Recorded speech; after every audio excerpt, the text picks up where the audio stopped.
What's up, tribe? How you guys doing? Go ahead and hit that subscribe button, and I hope you like this video. We're going to get into some things of the things at 8:30. Meet me over at El Teddy's house. We will be discussing last night's episode of Chasing Atlanta. So meet me. All right, we're going to get started. Hi to everybody. It's already 70 people in the room. Thank you so much. Please hit that like button as you walk in the door. Please and thank you. Let me say hi to the people that are speaking. Let me say hi, everybody. Hey, Croy, Lemon Kush. Hey, what's up, Star? Hey, Core, Rainy Bow, Selfish, Not Self-Care. Hey, Marnie, Amber, Morgan, Cool Gamer, Brandon. Hey, So Jeff. I ain't seen you in a minute, boo. Didi Phoenix. Hey. What's up, Mia? Miss Baythane, hey, yes, you made it on time. Okay, lovely 31. What's up, Jonathan? Hey, cross country. What's up, Tracy Wilson? What's up, big bro? All right, you guys. So listen.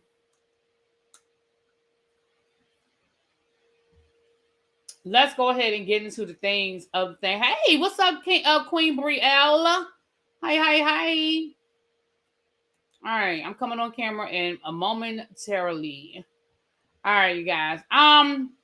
It is almost Friday. Hallelujah. Because, baby, it's been a week, honey. Okay, can y'all see me? Oh, I got a lot of bright going on today. I got the yellow. I got the lips. It's a lot of brightness going on. Hey, everybody. How's everybody doing? Welcome. So, y'all, let's get into the things of things. We have a lot to get into today, but a little bit, but a lot all at the same time. Oh boy. Let me start with, we got some updates to some stories that we have talked about over here, you guys. Let me get this guy's name.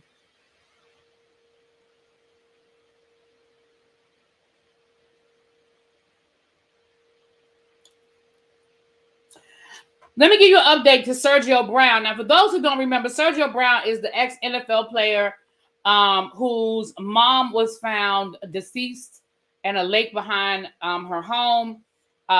He originally was reported as a missing person because they weren't sure if something had happened to him. And then he pops up in this mysterious video from Mexico, they found out later he was a Mexico child. And then he was talking about that it was a conspiracy about it. It was very unhinged. And at this point, I don't know how much of it is truly mental illness or how much of it is he playing. But he has now been charged with first-degree murder of his mom. He has been charged in that crime. Thank you, Montrez. Thank you, my love. Hey, Makia, how you doing? Monk Chip, my love. Y'all, this is a sad story because I'd be a lie if I told y'all that I really believe that man was missing. I never believed that man was missing. I always believed, from the beginning, when both of them were missing. Once they found his mother, I never believed that he was missing. I believe that unfortunately, I believe that he has something to do with it. You never heard that story, So Jeff? So you got to come over here to the tribe meeting more often, child. We done talked about it, okay? You got to come to the tribe meeting more often. Hold on, let me read y'all a little bit then. For those who are just hearing this story for the first time, I'm going to read y'all a little bit of the story. Former NFL player Sergio Brown, charged with unaliving his mother, bought a one-way ticket to Cancun, Mexico, after being the last person seen with her before her slaying last month. Brown, who faces charges of first-degree murder and concealing a homicide, appeared in court for a detention hearing Wednesday before Cook County Judge Teresa Gonzalez. And she denied him pretrial release. He would be detained until his next court date, which is scheduled for November the 22nd. The body of his mother, Myrtle Brown, was discovered September the 16th near a creek in Maywood, about 12 miles west of Chicago. A medical examiner ruled her death a homicide and determined that she had been injured during an assault. Brown, 35, and his 73-year-old mother lived together in Maywood. On October the 7th, Brown was deported to the U.S. from Mexico, when he was brought back to Illinois on Tuesday. During the hearing, Brown stood in a gray sweatshirt, red basketball shorts, and his wrist bound. He didn't speak except when a judge addressed him and didn't display any visible emotion. Brown was the last person seen with his mother, and he was observed burning fabric the night of her death. Brown flew out to Cancun the next morning, and charges on his credit card suggested that he rented 2 homes in Colombia before being deported, which means he wasn't coming back. Okay? He wasn't trying to come back. The cell phones of Brown and his mother showed they were near the same location at the estimated time of her death. Hey, Southern Belle. The prosecutor said investigators found similarities between DNA samples from under Myrtle Brown's fingernails and a toothbrush in Sergio Brown's bedroom, but public defender Robert Fox refuted that, saying no one witnessed the crime. Okay, I'm sorry. Rewind. Whoa. Pause. Rewind the clock. Rewind. Hey, Doc, look again. We just getting started, child. Come on and catch up. We just getting started. I'm sorry. Excuse me. How he get a public defender? Like, how does he qualify for a public defender? He was able to rent 2 houses in Colombia on his credit card. Like, I don't know what the criteria is. Hey, Xavier. Well, I don't know what the criteria is for being able to be eligible for public defender. But I feel like if you have enough money on a credit card, you have enough credit to rent 2 homes in Colombia, you got enough credit to get a retainer. I know that's not how it works, y'all. I know it's more technical than that and all of that, but I'm just saying, I just find that interesting that he had a public defender. Okay, all right, let me finish reading this, y'all. Okay, hold on. And then for the public defender to say nobody witnessed the crime. Well, most crimes don't nobody witness. That don't mean that they don't have evidence. Oh, Lord. Brown attended. Oh, okay. Now they start getting into. He played. He was signed by the New England Patriots as an undrafted free agent. He also played in the NFL for the Indianapolis Colts, the Atlanta Falcons, Jacksonville Jaguars, and Buffalo Bills through 2016. And let me say this: I don't want nobody to talk about CTI. Don't get me wrong, CTI is real. I'm not saying it's not.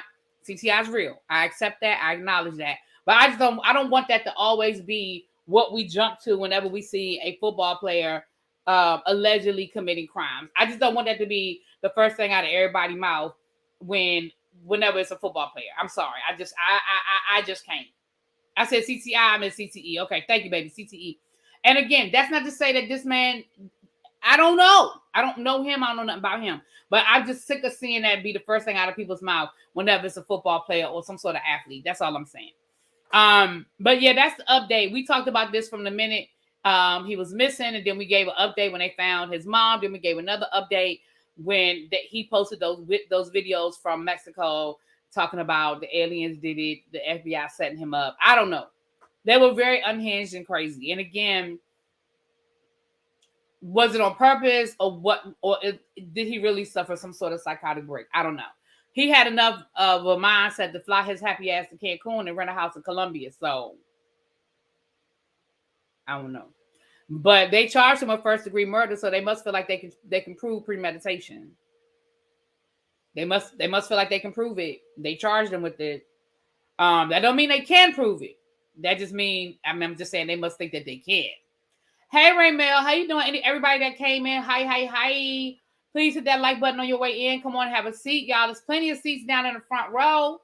Yes, there's plenty of seats down the front row. So 133 of y'all in here. Now the seats are filling up, but there's still some down front. Come on down. Okay, now that's what had happened with that. That's an update to that story, okay?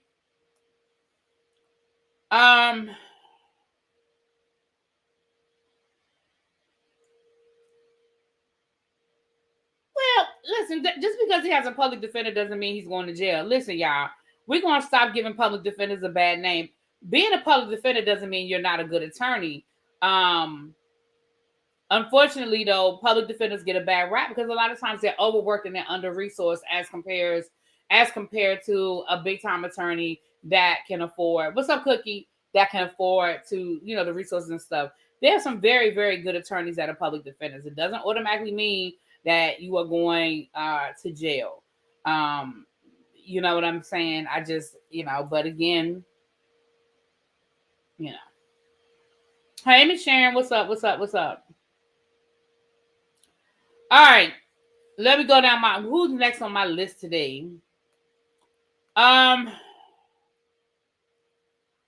right, we have an update for Jonathan Majors. So listen, Jonathan Majors, earlier this week, we found out that his ex-girlfriend, the one that accused him of assault, they charged her with assault as well. But that case is out of London.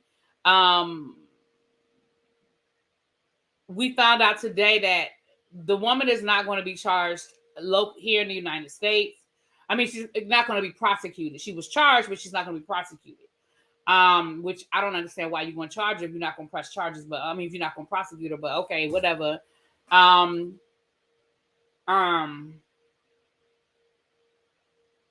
Exactly, Dollface. Exactly. Hey, Colton. But we also found out that Jonathan Majors, that they are going to move forward with his trial, which is going to start later on in November. You know, I just have mixed feelings about this situation. Like, I don't think we have the whole story yet. And I don't, you know, I feel like we all jump to, when I say we, you know, I feel like we jump to conclusions. I was always iffy. I've gone back and forth with this case. Like, one minute I'm like, damn, Jonathan. And then the next minute I'm like, wait a minute, that don't sound right.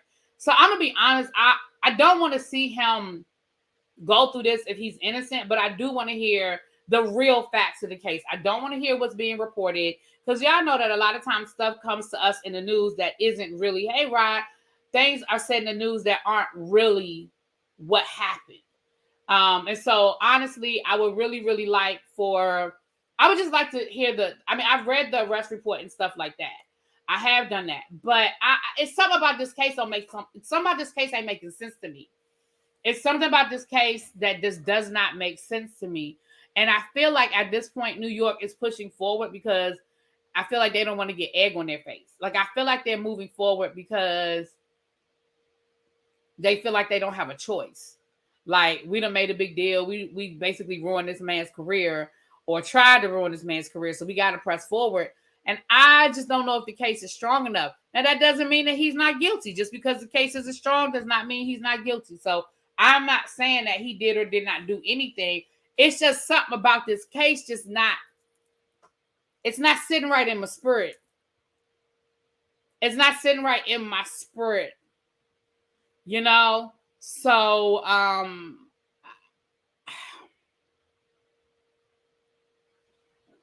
what up, Ibs? So we're gonna stay on this one. We're gonna stay on this one. Because it's just something ain't sitting right in my spirits. Something ain't sitting right in my spirits. Yeah.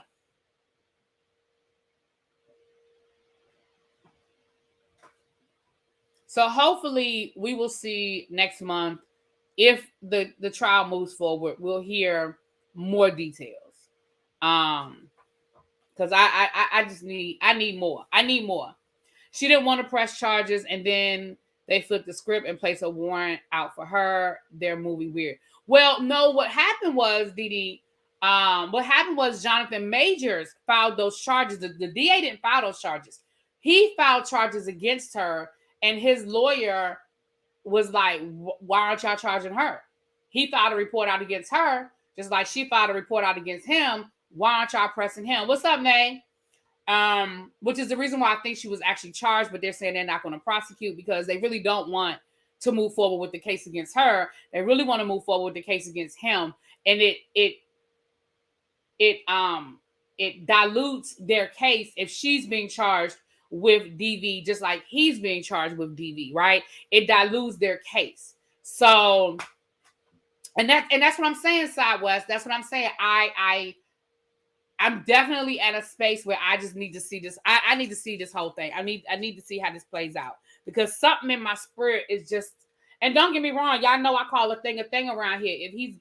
If they present the evidence, I'm gonna be, and it shows that he was the aggressor and he, he assaulted this woman, I will stand 10 toes down in it and be like, well, Well, you know what I mean? But it's too much back and forth for me. 1 minute, they said, "Oh well," the Uber driver said nothing happened. Then it's just too much. It's too much. It's too much. And so me personally, not y'all. Y'all feel how y'all feel, but something just don't sit right in my spirits. And I just think that the stakes are too high. Anytime we're talking about somebody's potential freedom, the stakes are too high. Not just because he's a celebrity, but anytime I just feel like the stakes are too high. So that's me. Exactly, Monk Chip. It's just too much. It's too much we don't know, and it's too much conflicting information. Right, Dee Dee said, I understand really be. I know women who place their hands on men thinking a man is not going to defend themselves. That's what it's given. And I'm be honest with you, even exchange ain't never been no robbery. Okay. If she hit him and he hit her back,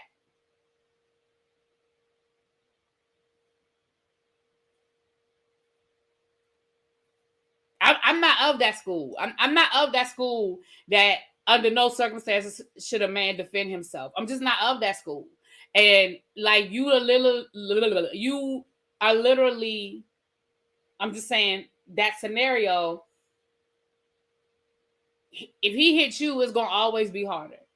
Now, don't get me wrong. I applaud the men who show restraint. Don't get me wrong. I applaud men like Jay-Z on that elevator. I applaud men who show restraint. But I'm not gonna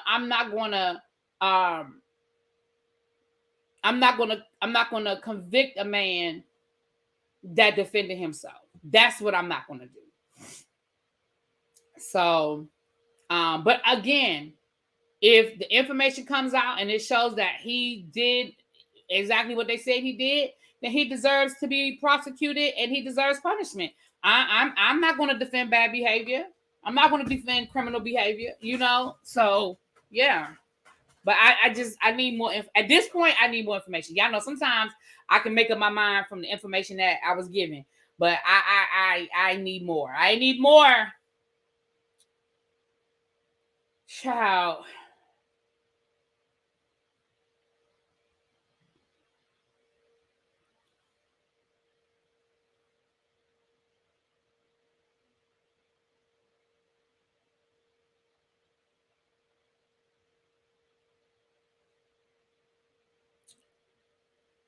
In the category of I know I just don't care no more.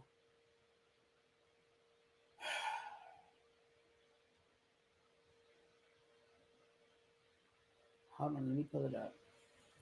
In the category of I know I just don't care no more.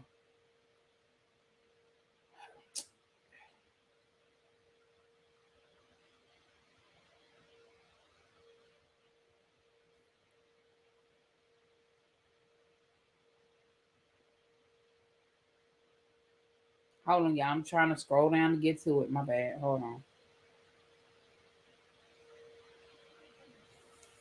Kim and Croy. I'm sick of Kim, Croy, and his house. It's really giving Water Roses. Have you guys ever seen that movie, Water Roses? It's an older movie from like the 1980s. I think it was starring Michael Keaton. Was it Michael Keaton and not Glenn Close? Was it Glenn Close? But it was like in the 1980s, and this married couple were getting divorced, and they were fighting over this house, child. This is really giving Water Roses.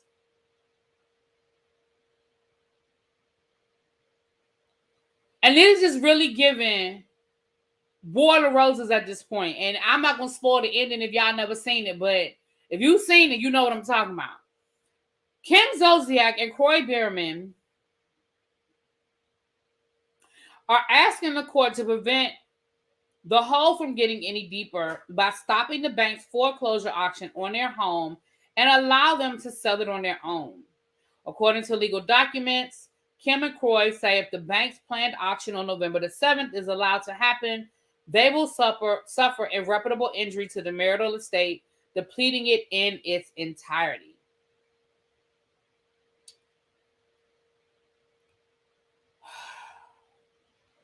The sale of the home is the first thing we've seen Kim and Croy agree on in a while. They're both currently still living inside of the residence, but the court has ordered Kim to live in the basement and the nanny suite, while Croy has exclusive access to the primary bedroom.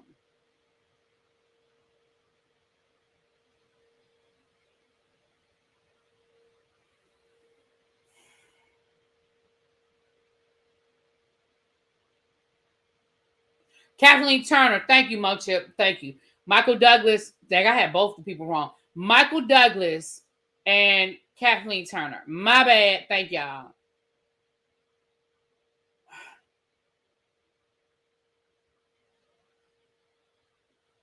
Y'all, like I said, I know I don't care. I'm just giving y'all the updates because I don't care. And I don't want to see the kids out on the streets and all. But my thing is, listen.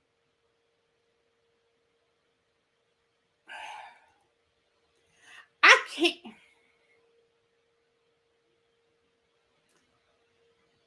Like, I feel like a long time ago, y'all should have downsized. I feel like and I know it's easier said than done, but listen, this woman has gambled, according to you, this woman has gambled away all y'all money. Y'all have nothing.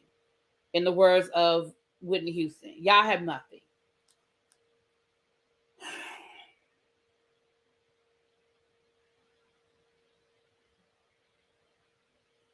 Yeah, Marnie Davis said she been thinking about that too.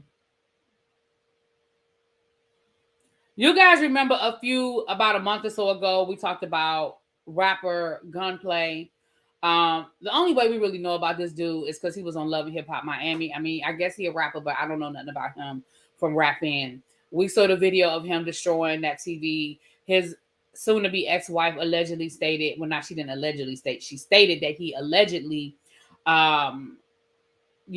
assaulted her with a pow-pow he held a pow-pow on her while he was holding their daughter. And all kinds of things have come out since then. Well,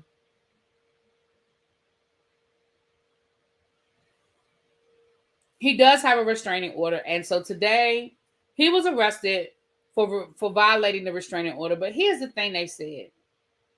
They said that this is the 8th time that he has violated the restraining order. And so now he will remain locked up until his November 7th court date. Thank you, Miss Parker. Thank you, Star. Closest source to the situation say he was arrested right outside of Von Shay's home. That's his ex-wife or wife.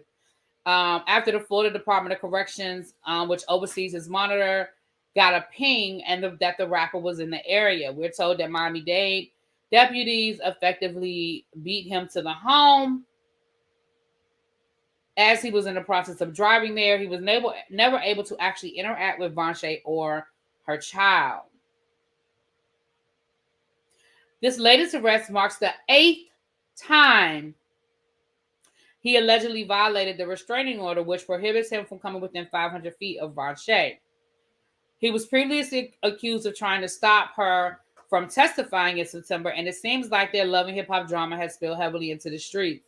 Listen, let me say this, and I'm serious right now. I'm not joking. I'm not playing. I'm so serious. This is how people get unalived. This is how people get unalived. How does this man get to violate the restraining order 8 times before he is finally put in jail and told you clearly don't understand how to deal with your freedom? I guess they figure, well, we have him on an ankle bracelet, so we'll know where he is. What if, now, luckily in this case, the deputies got to her house before he did. But what if they didn't? What if they got stuck in traffic? What if they got called off of that case for a more serious situation? Because, see, that happens all the time, right? You're on your way to this house because he's driving in that general direction. And then you get a call on the radio and it says, oh, well, there's an attempted burglary. Somebody's calling saying someone is breaking in their house and it's 2 blocks from your location. Guess what? They're going to the 2 blocks to the house where somebody said, hey, there's somebody breaking in my house right now. I can hear them breaking the glass downstairs. That's where they're going, right? So God forbid that man makes it to that house before the police get there. And he does something to this woman. Then we'll be sitting here trying to figure out how did it happen? How did they fall through the cracks? He didn't fall through the cracks. Y'all caught him 8 times. You violated him 8 times and you let him keep going. I don't understand these things. Exactly, Abby said, and clearly they had to call 7 times before them to know that he violated. Right. Like, clearly, these are documented cases. What's up? What's up, King Whitney? How you doing, my love? These are documented cases. It don't make no sense to me. And when I read it, that's the first thing I thought about. I thought that this man has a restraining order against her for a very violent accusation. We saw the video of this man destroying a flat screen TV with a frying pan. And he gets to violate. What's up, nephew? Hey, just patches, my love. And he gets to violate? That don't make no sense. Don't forget, y'all, we will be heading over to El Teddy's house at 8:30 to discuss last night's episode of Chasing Atlanta. It probably won't take that long. All right.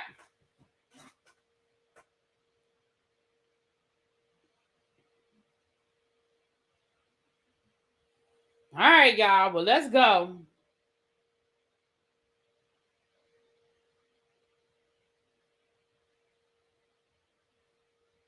Oh, I'm sorry. I'm looking at stuff.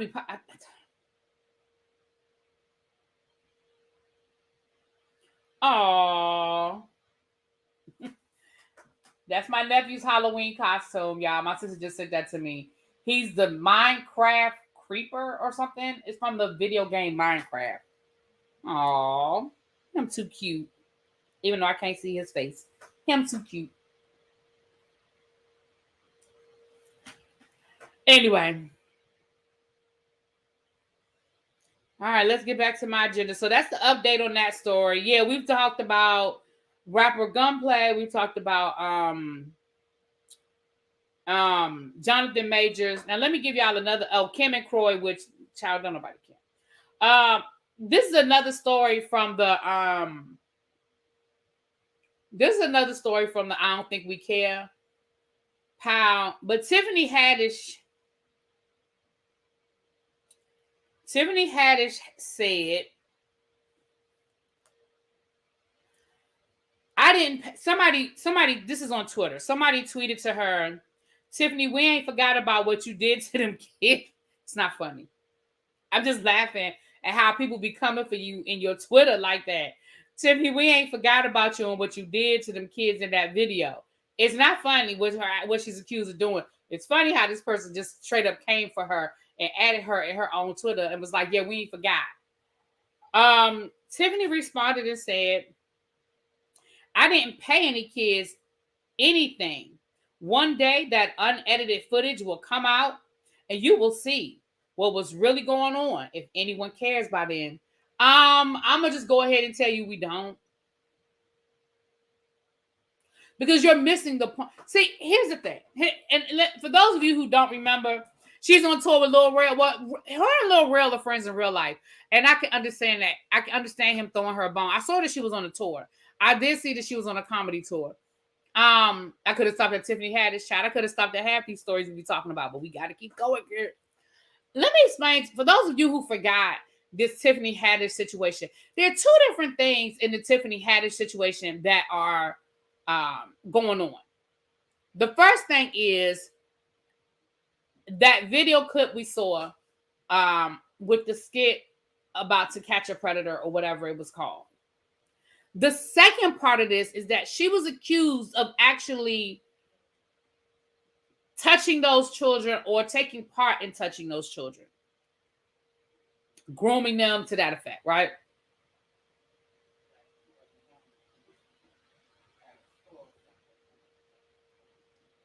But with that being said, what's up, Pat? Hello. But with that being said, I never said that she did or didn't touch those children or whatever. I never went down that road. My issue was then, and it always is, that you didn't think it was anything wrong with participating in that skit. It was in bad taste. And for you to be like, I didn't have nothing to do with it. I just filmed my parts and I left. Even with her filming her parts, you're not going to play that game with me. You're not going to piss on my leg and tell me it's raining. You're not going to piss on my leg and tell me it's raining. You act like you were on a big movie set and you dropped your part and you left. Girl, it was a bootleg video that somebody made in their house to post on a website called Laugh or Die. Okay? Like, let's not act like it was a major movie and you did your part and you left. Girl, stop it. Stop it. Now, at the end of the day, honestly, at this point, I don't care. I mean, I care for those kids and all that good stuff, but I don't care. From the point of view of you want somebody to exonerate you. Like, I don't care.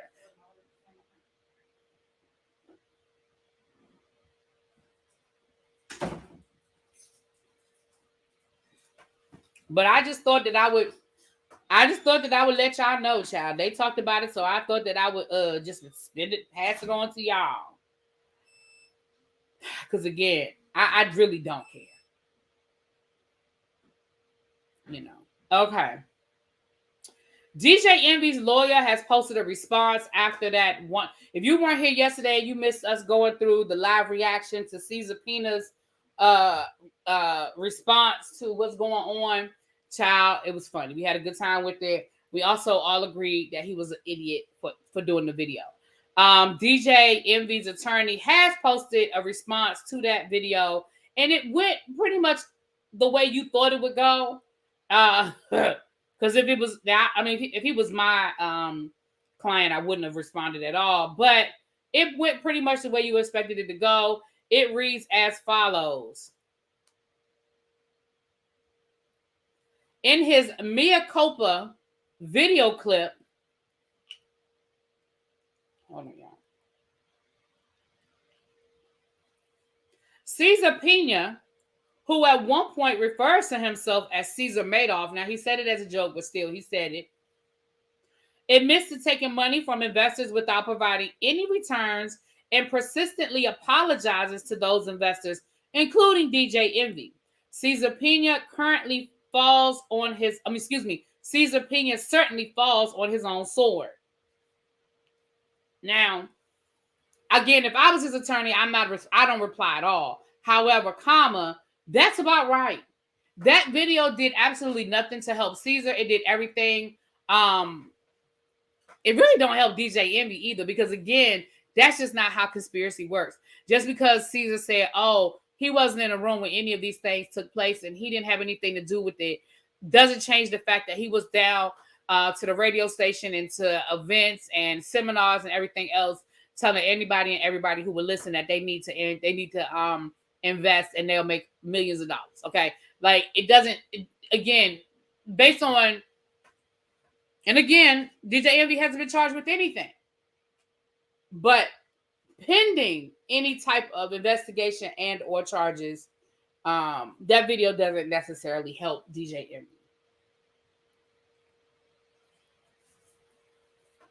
The best part to me was the video Joe Budden screaming, "It's a Ponzi scheme," when Envy tried. Right. Like the fact that listen, anytime Joe Budden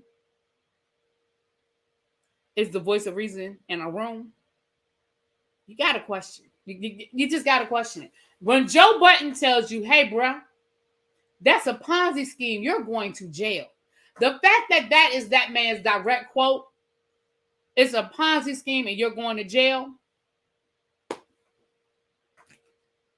I don't know what to tell these people.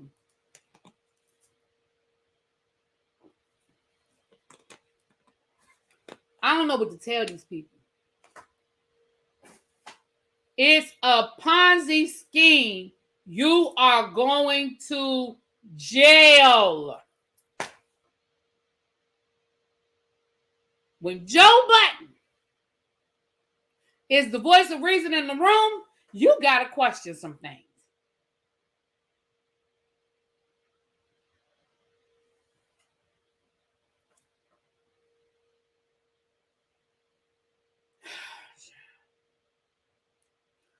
All right.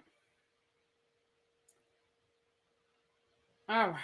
Where are we gonna go next? Let's talk about this Jada Pinkett situation first. Let's get into this Jada Pinkett situation. Um, and I know y'all don't want to talk about that either. But I have a question, and I'm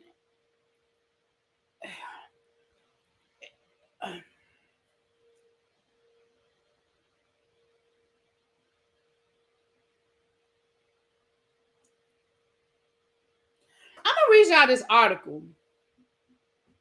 Not Joe Budden is a prophet. Casey Johnson, go sit there. Go to the corner. Go to the corner. Jada Pinkett's headline-making memoir is not selling as many copies as might be expected. Despite some eyebrow-raising admissions and major interviews ahead of his launch, Pinkett Smith released her autobiography Worthy, but the book is making little impact on multiple bestseller lists. On Amazon Books, the world's most popular book-selling site, according to Statista, Worthy sits at number 81 on its bestseller list at the time of writing this article and had gained only 114 ratings and 64 reviews. It failed to make the top 100 on the Kindle e-reader chart, where it had only sold 2,700 copies by the end of last week. Over on Barnes & Noble and the publisher's weekly list, Worthy had not cracked the top 100 either.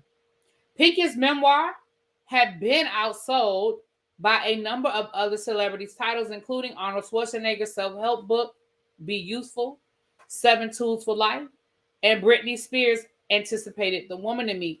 Wait, stop. Nope, stop. I'm going to give you Britney, because we all been waiting for Britney's book, and I'm going to actually read Britney's book or listen to it. We've been here for Britney. You mean to tell me that more people bought a self-help book from Arnold fucking Schwarzenegger?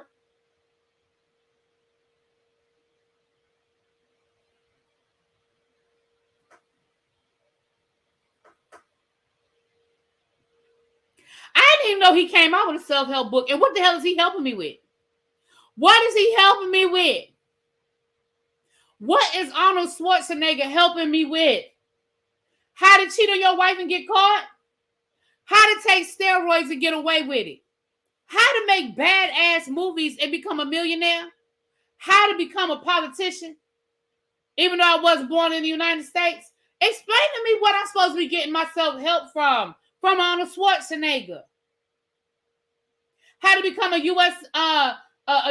governor, even though my daddy was a Nazi? I need somebody to explain to me what we getting help from Arnold Schwarzenegger for. And why did more people seem to be concerned about getting that help from Arnold Schwarzenegger than Jada?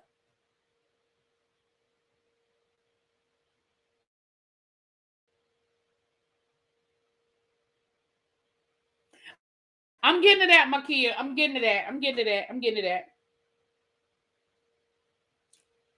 Full House star John Stamos' memoir also outsold Worthy and is ranked at number 36 on the Barnes & Noble's weekly bestseller list. Customer reviews of Worthy on Amazon have been divided. I'm not going to read through all of that. Oh, wow. Somebody wrote, what a stupid book. Completely not worthy the money. After about 30 pages, I'd had enough. Somebody else wrote, I can't believe how dull and flat and just plain uninteresting this memoir was. I think y'all just hating on her.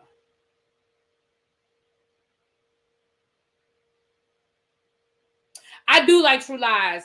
I never seen any of the Terminator movies, but I do like True Lies. I like Kindergarten Cop. I like Twins. I like Predator. It still don't change my point, though. Anyway, moving on.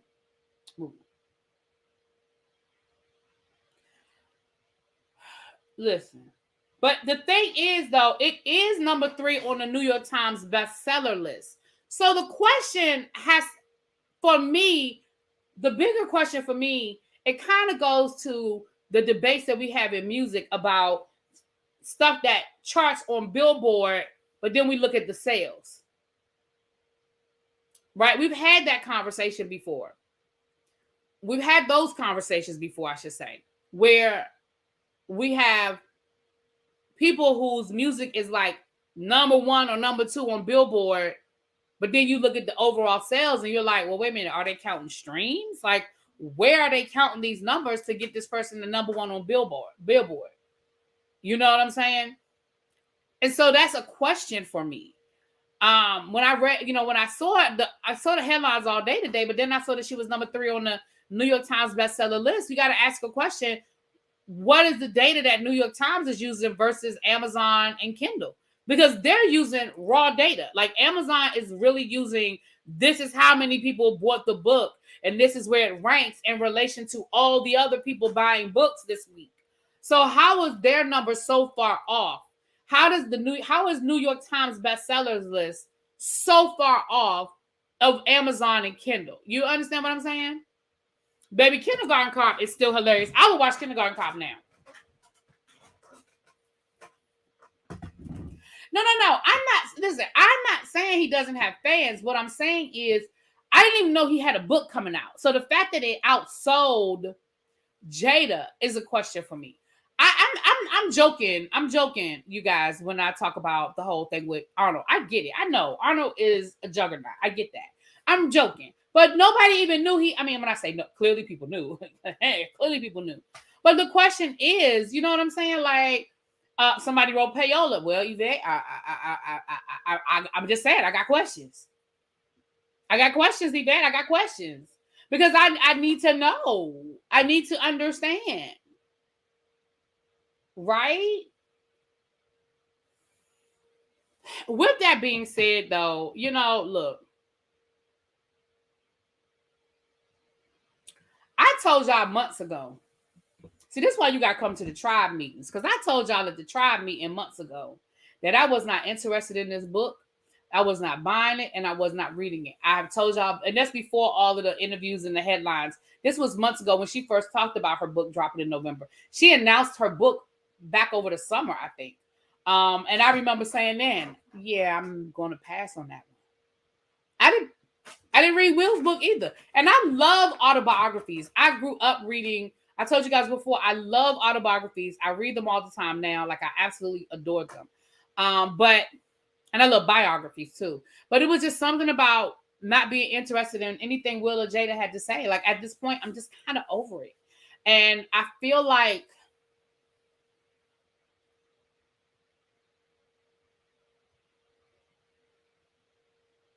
I just don't care.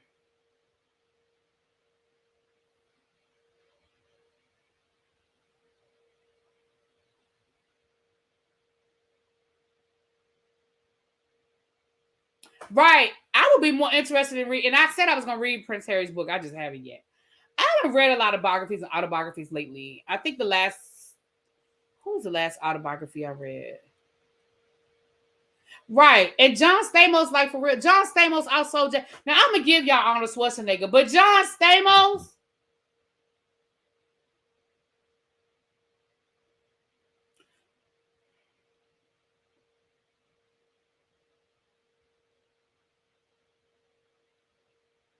Uncle Jesse. Outsold Jada.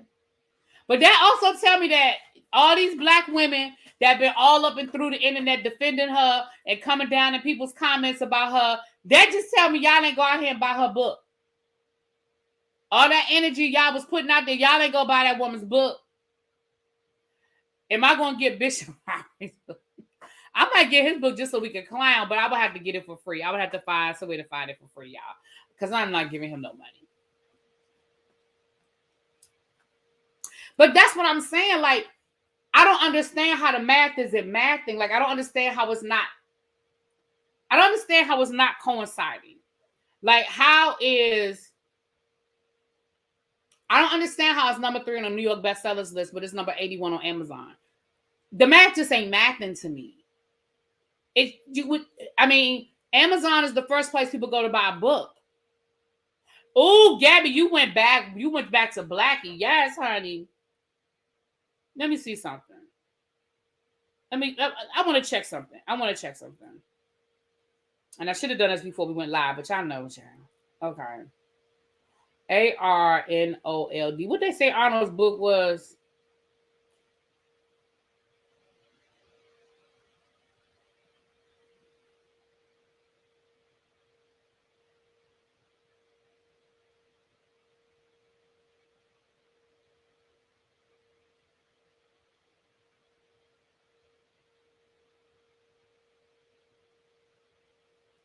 All right, let me do this. I'm gonna check something real quick.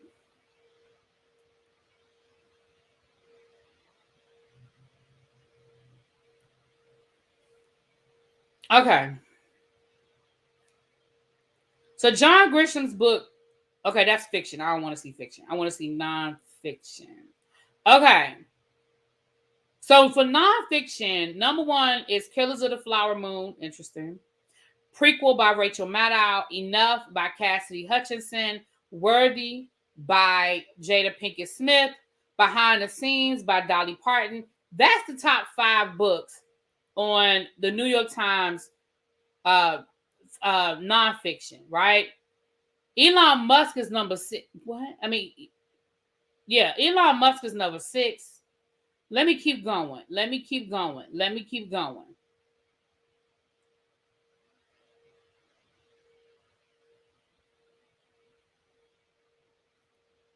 Hold on. Arnold Schwarzenegger's book is not even in the top 15.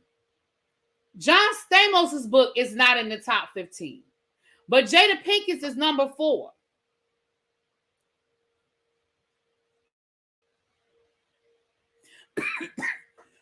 Excuse me. But when you go over to Amazon, she number 81. The math ain't mathing to me, y'all. Somebody ain't telling the truth. I don't care. I don't know who it is. I don't know if it's Amazon or New York Times, but somebody ain't telling the truth. Are those hard copy numbers or digital? I think those are the sales. Period. I think it's just like with music. I think they're taking into consideration people. I think people who are even are downloading it. But even if let's say this, the point I'm trying to make, and again, I'm gonna move on, child.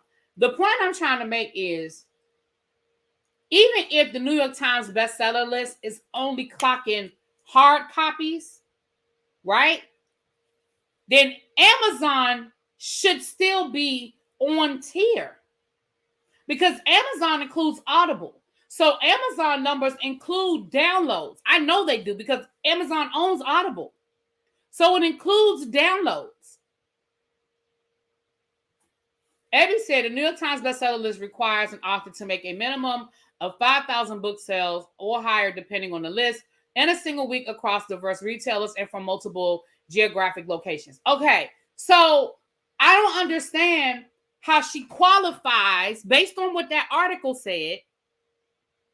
How she qualified and how she's number 4 if Amazon is saying that she's not even selling that. I know y'all not. I think y'all missing what I'm saying. I know everybody does not buy from Amazon, but most people do. Most of the country, that's the first place they go is Amazon. Also, we have Barnes and Noble. Okay. The New York Times bestseller list counts sales, which means they count all of these different places. I get that, right? I understand that. But Barnes and Noble said that it's number, wait a minute, hold on, let me go. Barnes and Noble said that it is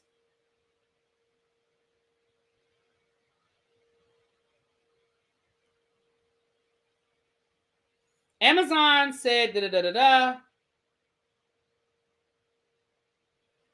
Amazon said it's number 81 on their list. It failed to make the top 100 on Kindle. Kindle are the downloads. Audible is owned by Amazon. So that means that between Kindle books, people downloading it onto their Kindle, people buying it on Audible, meaning they're going to listen to it, and people actually buying the copy off of Amazon, it is still only number 81 on their list. And I understand that people don't always go to Amazon. I get that. But then Barnes and Noble said, which is, I mean, let's just call a thing. The United States, we don't have that many other options outside of Barnes and Noble and Amazon. Yeah, we got a couple of independent bookstores and this, that, and the other. But Barnes and Noble said, hold on. Where did Barnes and Noble put it?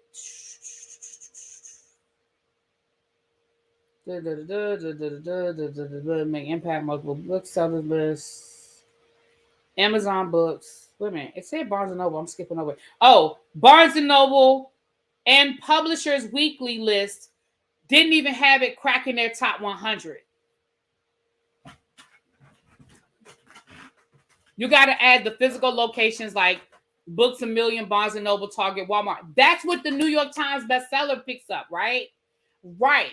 I get that. I understand what y'all are saying. I don't think y'all understand what I'm saying, and it's okay. We're gonna move on, because it's not that serious. I get it. I get what y'all. I don't think y'all understand what I'm saying, but it's okay. We're gonna move on because I ain't got time. I gotta get to. I gotta be done by 8:30, so I got other stuff to talk about. I just say the math ain't mathing, but y'all seem to think it is, so it's okay. We're gonna move on. All right. Let me see. I have 30 minutes. I might want to skip some of this other stuff so I can get to Dwight Howard and Tasha K. I might skip the other two.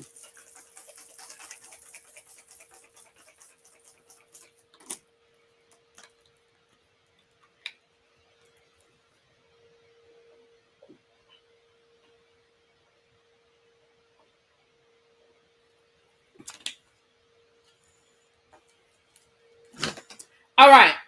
Let's just talk about Dwight Howard and Tasha K. I was going to talk about the Real Housewives of Potomac, New Jersey. Actually, I'm going to just do a quick one. Let's just go boop, boop, boop. The Real Housewives of New Jersey, they explained why they canceled the finale trip. We talked about that earlier this week. Child, they said the house that they were going to stay in got burnt down, and so they just decided to cancel the whole damn thing. But they still were staying. Hey, Cali girl. But they still were staying courtside.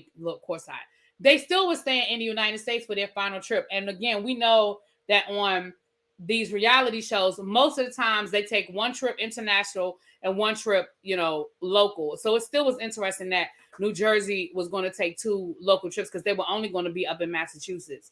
From New Jersey to Massachusetts, hell, they could drive, right? So, but they said that the house where they were staying burned down and they just didn't reschedule it. They just said, forget it, we'll just end the season. So they're going to have like a final dinner or whatever, which is probably going to be a shit show. But anyway. Over to the Real Housewives of Potomac. Robin and Giselle had a whole conversation on their podcast about how they believe that Chris's accuser, there's some fire behind it and that, there's some validity to the accusations. All I'm going to say is glass houses don't throw stones. That's all I'm going to say. Robin, thank you, Cali girl. Robin. You don't need to speak on anybody else's alleged infidelity when you got your husband staying at signing receipts to hotels. Like, girl, let that go. Like the ink ain't even dried on that story. I get it. You don't like Candace, but that should have just been one you just said. I'm gonna decline to comment. I'm going to decline to comment.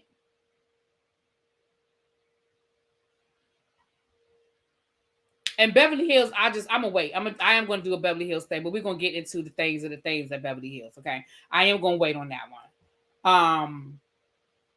Now let's get into this Dwight Howard situation. Now the other night, while I think the last time I went live, I saw, and I do like Giselle's as much as I have to hate to admit it. Giselle's was cute. Giselle's tagline was cute because she put her 3 daughters' name in her tagline, and I thought that was cute. Robin's was corny.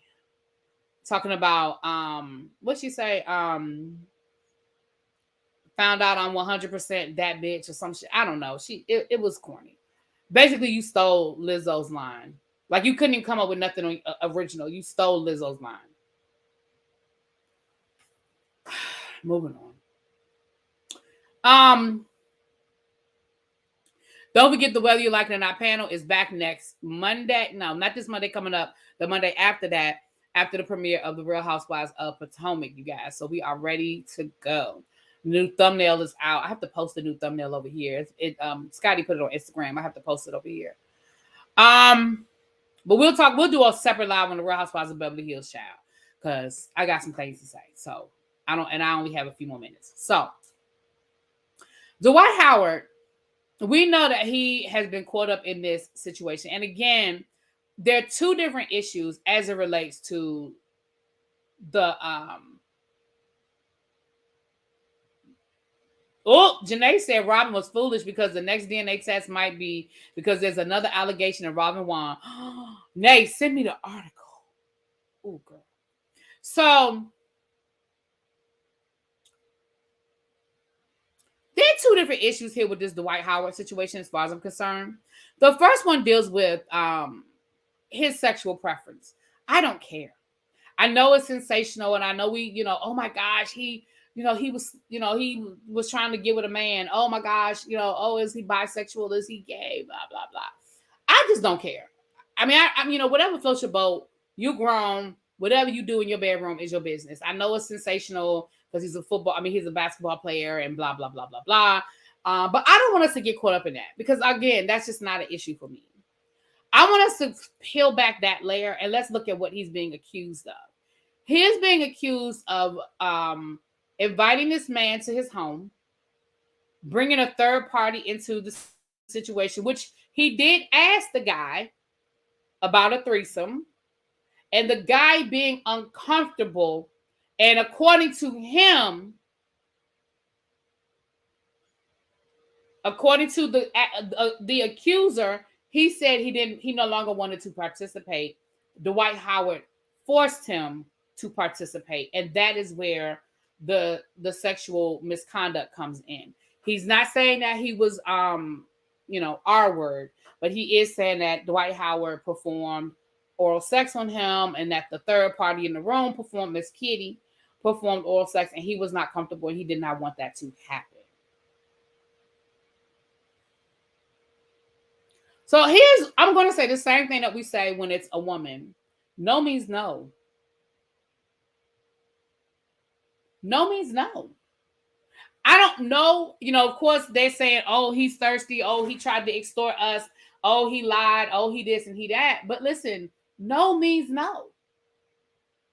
If he agreed to do it and then he got there and something didn't feel right and he wasn't comfortable, he gets to leave.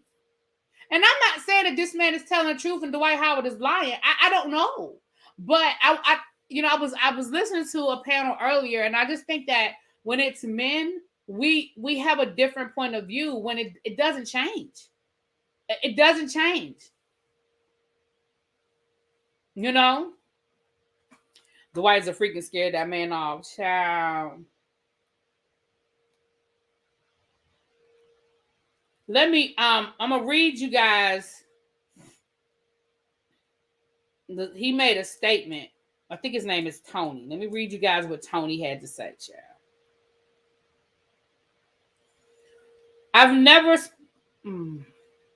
Okay.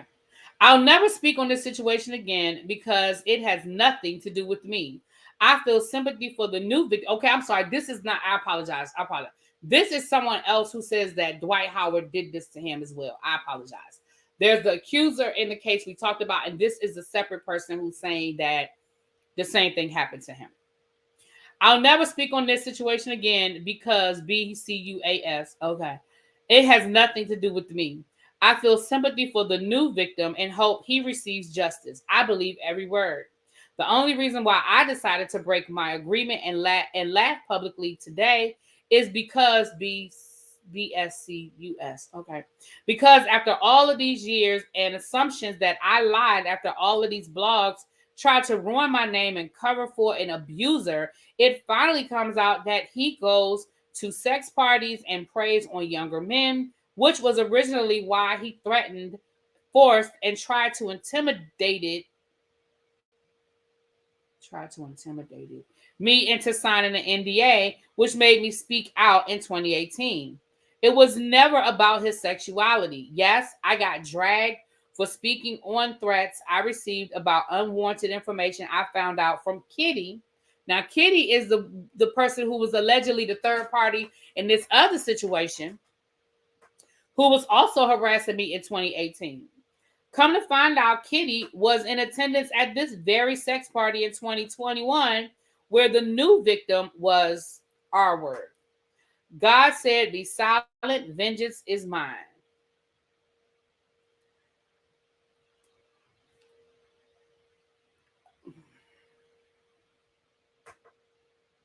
Again, my issue is not who he chooses to have sex with. My issue is if he is choosing to force these people to do things against their will.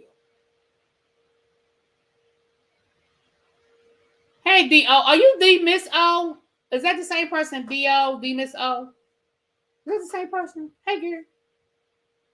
Right. Steven is the new victim, and is it Tony is the other one. Okay.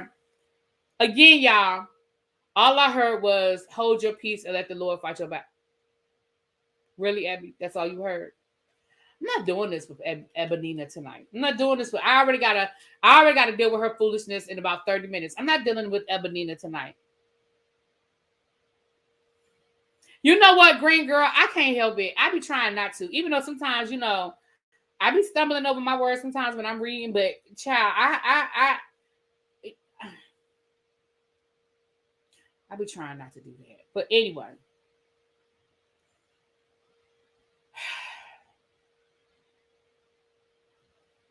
I have a question. Is Dwight's sexual escapades the reason that his son can't be around other children? I don't know anything about that, Morgan. I don't know. I don't know. I don't know. I don't know anything about that. Because again,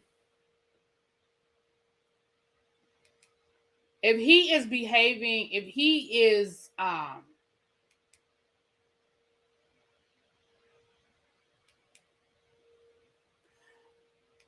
again, the sex party isn't the issue. Okay, thank you, Tracy. You know what I'm saying?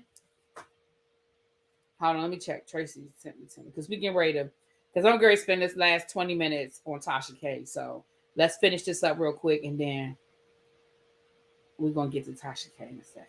Okay? Because I got some things to say.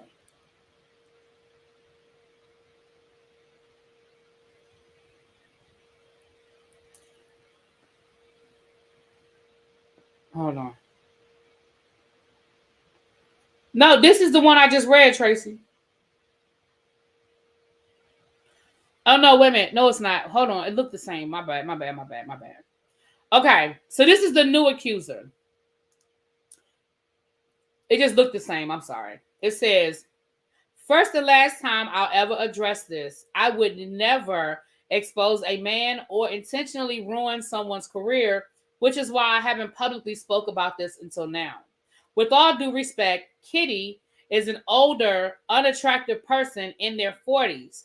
I was into me being at Dwight Howard's home. He ambushed me with this I'm sorry, y'all. Let me make this bigger. With this person, Dwight never showed me pictures of Kitty nor disclosed their gender. Kitty walked in with a full beard, 2-inch heels, and a 28-piece church wear.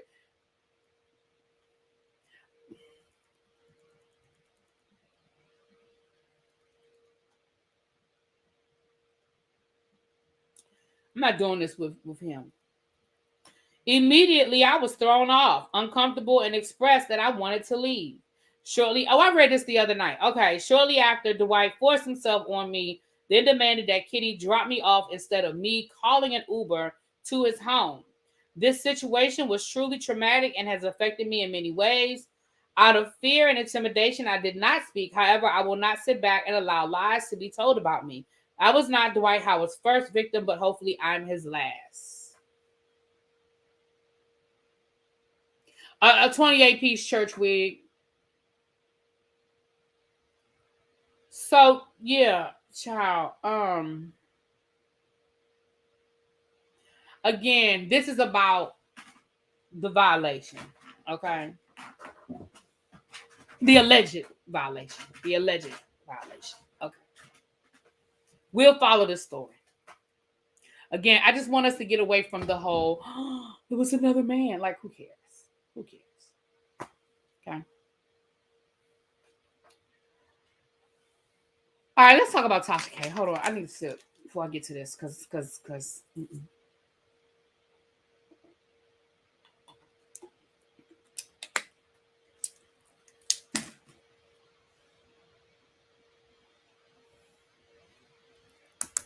Come here.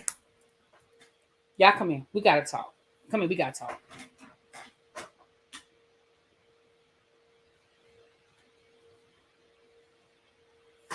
Last night, Tasha K went live on her channel. And she was very emotional. She spoke about her childhood trauma. She was crying. She spoke on her relationship with her mom.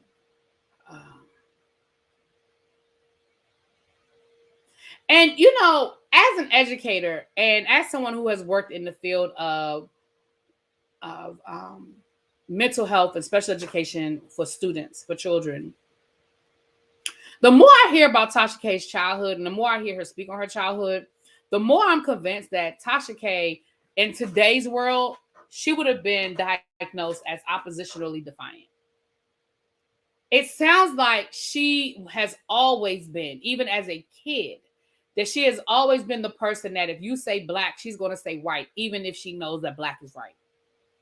If you say left, she's going to go right, even if she knows that right is the right direction. But just because you said it, she's not going to do it. She has always been that person. It's worse now. Now, she says it's her ego. I think it's a little deeper than that, but okay.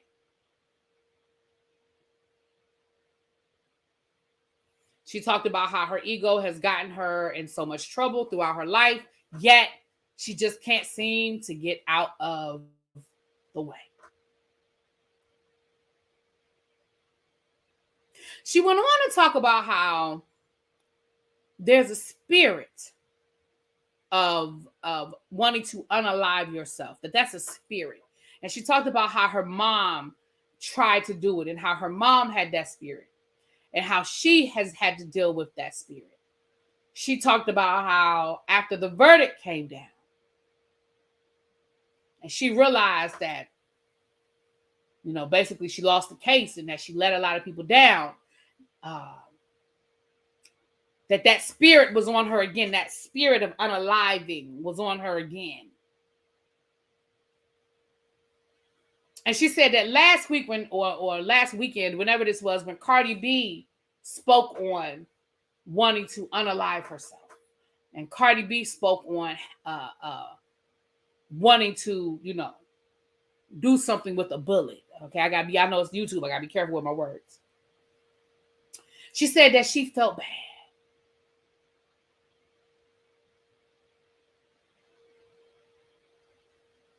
She said that she felt bad. She said that, you know, she got into this business. She wanted to empower.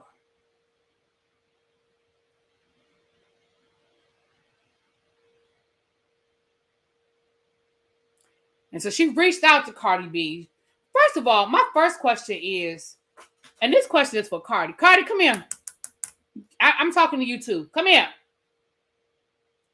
Why does Tasha K still have a way to contact you? When Tasha K said that she reached out to Cardi B, my question was, why does Tasha K still have access to you?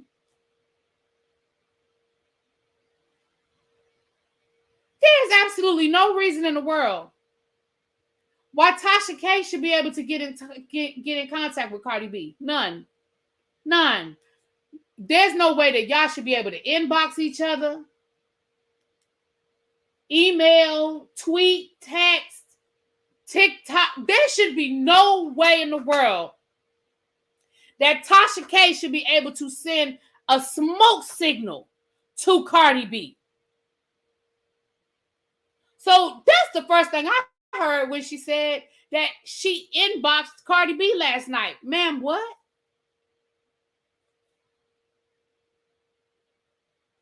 Southern Belle, she should not have no way. I don't care. she shouldn't be able to send a smoke signal to Cardi B.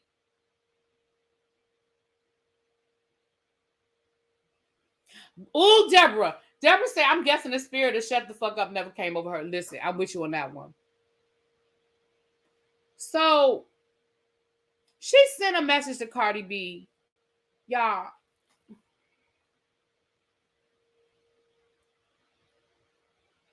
She told Cardi B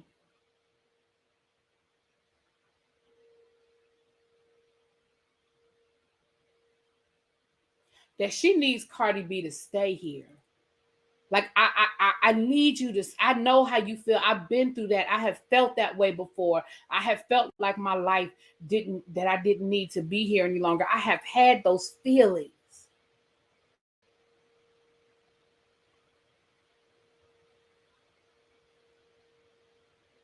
But I need you to stay around, Cardi, to teach me how to be a better woman. Are you kidding me? You told Cardi B that you need her to stay around to teach you how to be a better woman. The same woman that you have literally been dragging for the last 5 years, calling her all kinds of thoughts and hoes, and she is a disgrace to women, not black women, because you make it clear that she ain't a black woman, but she's a disgrace to women. She wasn't being sarcastic, Brown Mama. She sent that to Cardi B last night. No, she wasn't. She wasn't being sarcastic at all. Now, she might have laughed after she sent it, but she wants us to believe that she sent that in sincerity to Cardi B, because she was so moved and she was so upset by what Cardi B said and how she felt after her 40th birthday. And she said, I know how that felt, because my 40th birthday was a couple of days after the verdict, and I felt like that. And I just know what that feeling was like. And let me say this, and I'm gonna say this, and this is how I'm gonna feel about it. And I this is my opinion, y'all. This is my 2 cents. This is my opinion. This is how I feel about it. Tasha, you don't give a damn about that woman. This is my opinion. It's me. It's my opinion. And I'm going to tell you why you don't give a damn about that woman talking about unaliving herself. Let me tell you why you don't give a damn about that woman talking about unaliving herself. 2 things. The first thing is, even in your live last night, you still didn't take any responsibility. Well, I ain't gonna say any. You still didn't take responsibility, because you said, even though I never did anything to her, but I made her feel some kind of way. Ma'am, you did something to her. Stop trying to dilute that shit and make it seem like that you didn't do nothing to that woman. Absolutely not.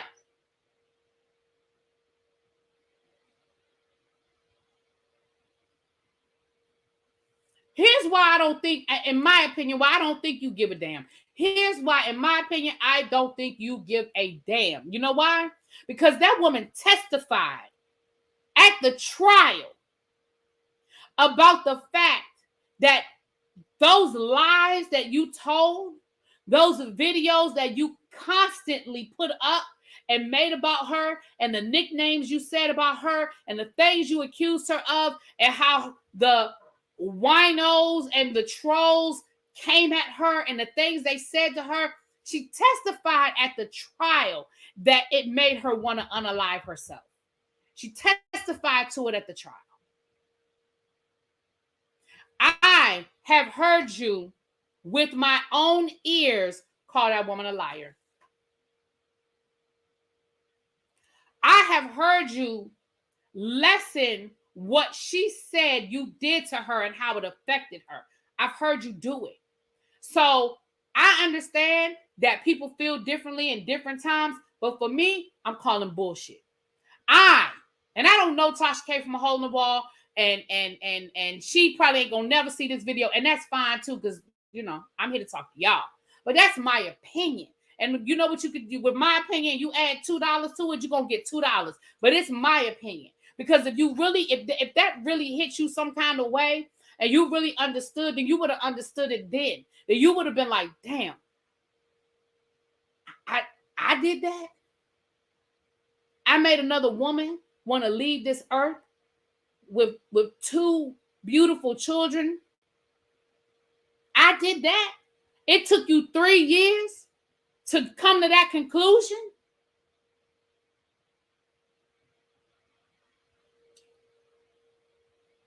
Now, in my opinion, your back is against the wall.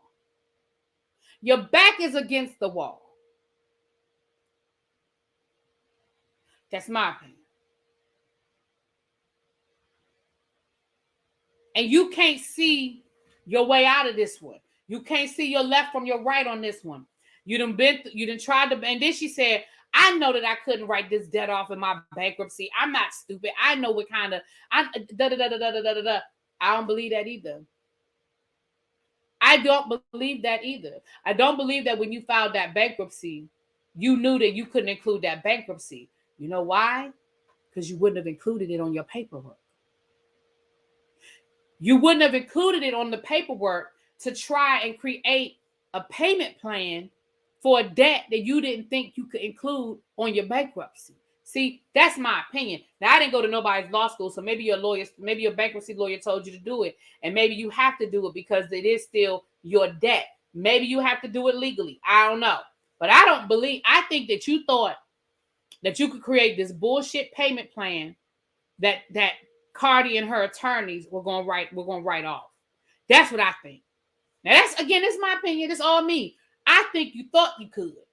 I think you thought you had that ace in the hole. I'm talking about Tasha K.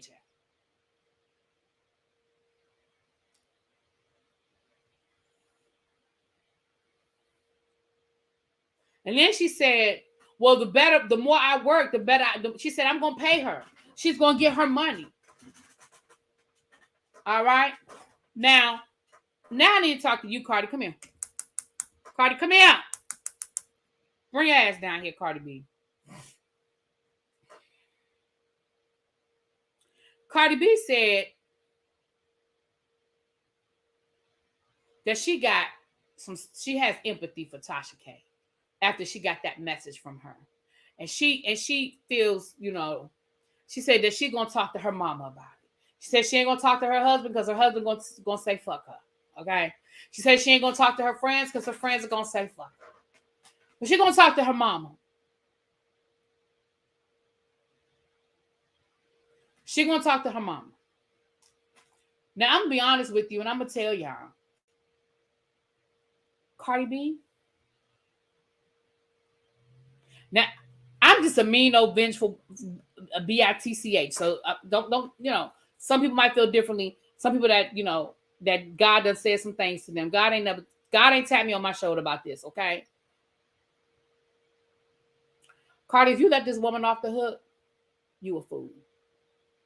And again, I'm not talking about somebody that punched you and they were sorry. We're talking about a woman that punched you and kept punching you and kept playing with you and kept trolling you and kept disrespecting you and kept underestimating you and kept coming for your family, coming for your father, coming for your children. She kept doing it for this has been going on for 5 years, y'all.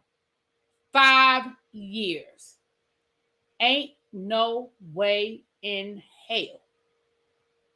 I would tell, first of all, I wouldn't even respond to Tasha K. But if I chose to respond, I would say thank you. I'm glad that you understand how I feel. Have a nice life.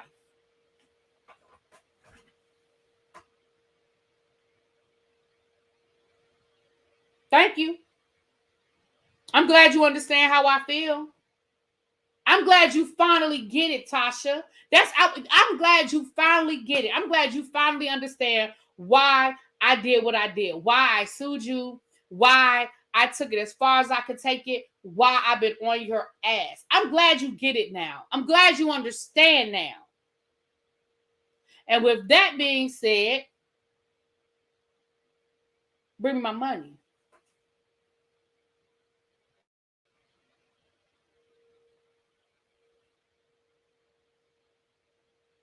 Ain't no way in hell. Cardi B, you a fool. You a new fool. You a new fool if you let this go. Now, that's just my opinion. Again, I'm just a mean old bitch. Some people might feel differently. They might want to have forgiveness in their heart. I ain't got it. And like I said, God would have to tap me on my shoulder and say it to me. Because He's the only one that can stop me.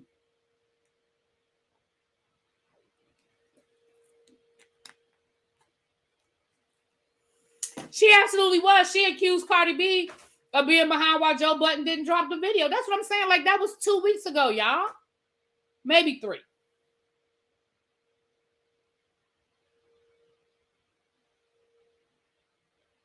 You know? And again, some of y'all might feel differently, and that's cool. God ain't done with me yet.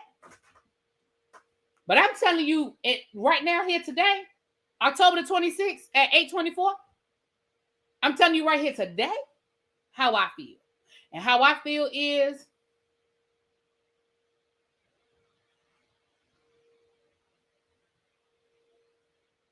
she can kiss my ass.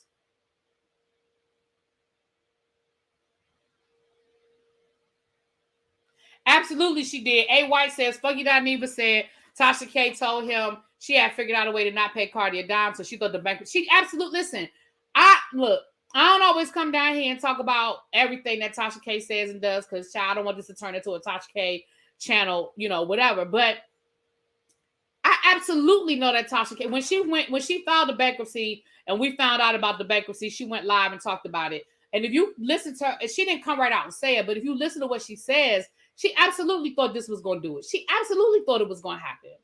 Like, come on, Tasha. Like, girl, you thought that the bankruptcy was going to work. That's what you thought. You thought the bankruptcy was going to work. And here's the thing. Okay, listen, ain't nobody trying to come up with no $4 million. But, it is what it is, girl.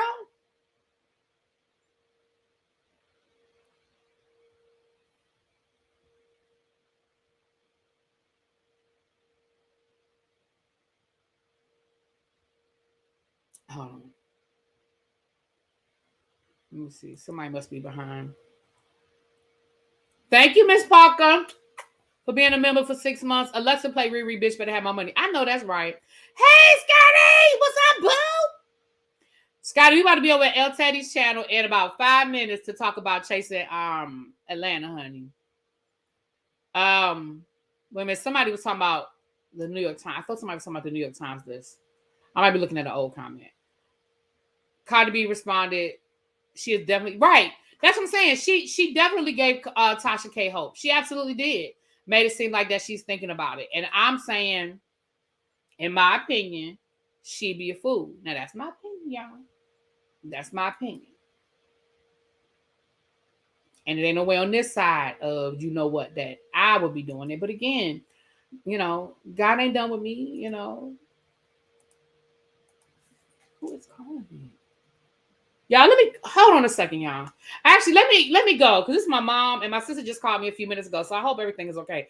All right, y'all, I'm gonna talk to y'all later. Peace. Hello?